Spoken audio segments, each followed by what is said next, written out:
my manager at the time was able to get me a slot opening up for Linkin Park, and Linkin Park hadn't had the success of Linkin Park yet. Like, they were still a little band out of LA making noise. Who's the lead singer that passed? So Chester Bennington was a guy who was from Arizona. I know he is, and I wanted to bring that up because my parents live in Gilbert. Okay. He's from Gilbert, Arizona, I discovered. So the thing with Chester, it's really interesting because it kind of came full circle. I was just going to say it's full circle for sure. So I go out on the road with them, and we're playing, small venues, 1,000 people, 1,500 people, and they're killing it. I'm doing my thing. It's a good vibe, but like all of a sudden their record came out and blew up, and we went from playing smaller couple 1,000 people venues to stadiums immediately on that same tour. I was like, holy shit, like it took off. So that blew me away. It was amazing to be a part of that and be a part of that ride, and shout out to all Linkin Park guys. I love all those guys. But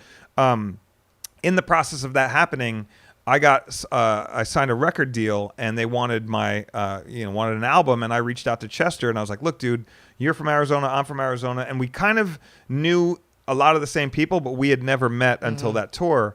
And I was like, do you want to be on the record? He's like, sure. So we sat down and started writing music for my record. And I was like, I want to do something that's like, not something you've done yet with Linkin Park. Like, let's do something else. And I was like, what are you into? And he's like, we should do something dark and mysterious. And so we came up with this sort of like dark, moody track called Walking Dead, and it ended up being a huge record a huge song on my record. And that's crazy, man. Yeah, and so I got to know those guys really well, and so just to add on to that, about rest in peace, Chester, man. I miss that Chester. dude. My parents, my mom, my mom now lives in Gilbert. But if you go to any of the restaurants there, like there's a place called Raising Cane's Chicken. They sell chicken strips.